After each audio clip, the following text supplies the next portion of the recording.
Can't even taste it anymore?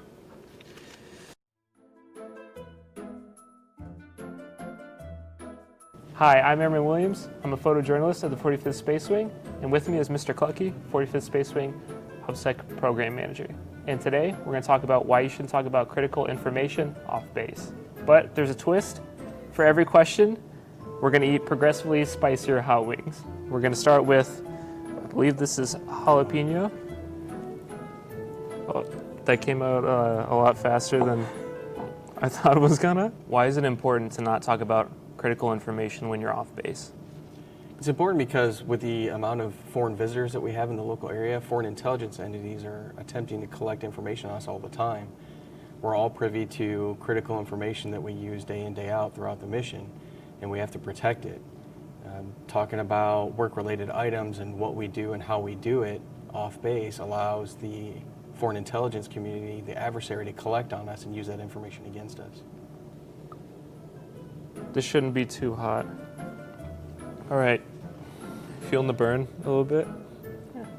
What would be a critical information violation in a typical conversation?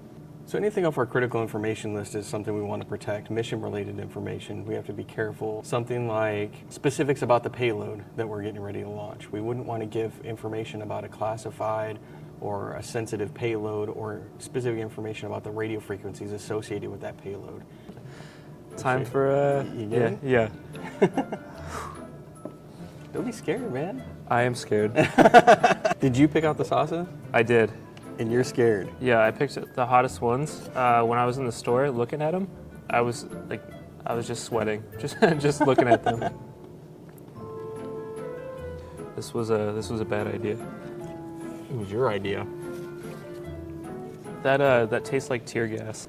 So what are some strategies that an airman could use whenever he starts to hear something that he could think could be like a critical information topic come up in conversation? An easy way would be to, if you hear something that is leaning toward the critical information realm, that is steering into the OPSEC realm that shouldn't be discussed off base or in a public setting, the easiest way is to steer the conversation somewhere else.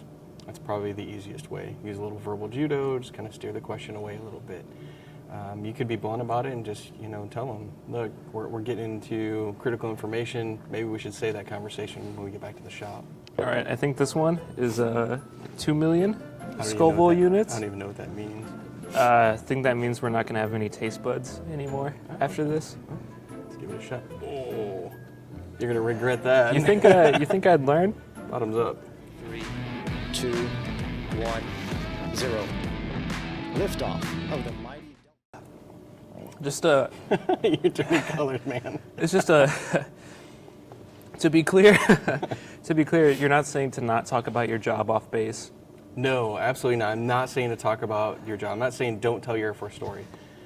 Quite the opposite. I'm saying tell your Air Force story. We need that. Without that, we don't have a diverse Air Force to utilize.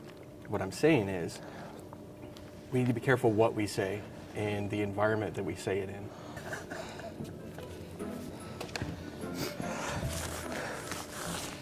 You ready to go again? Yeah, we just got one last one. Yeah, you ready? Can't wait for this to be over. Hottest sauce for the hottest question. Here we go. Are you ready? You're braver than I am, brother. All right. Can't even taste it anymore? Say there's an airman off base and his supervisor or some of his leadership are talking about critical information, and he notices it. There can be some sort of hesitation with the rank or just the relationship and the change of command. What would you recommend that he does? You want to be polite and professional at all times. You should treat any individual wearing the uniform, any airman or anybody associated with the mission, with equal respect. I don't think it matters the rank or the position. We're all responsible for protecting critical information, so we should let them know. I'm sweating behind my ears. Yeah. I don't even know you could sweat there. All right. Thank you, Mr. Cluckey. Oh, my pleasure. Thanks for lunch. Absolutely. We'll have to do it again sometime.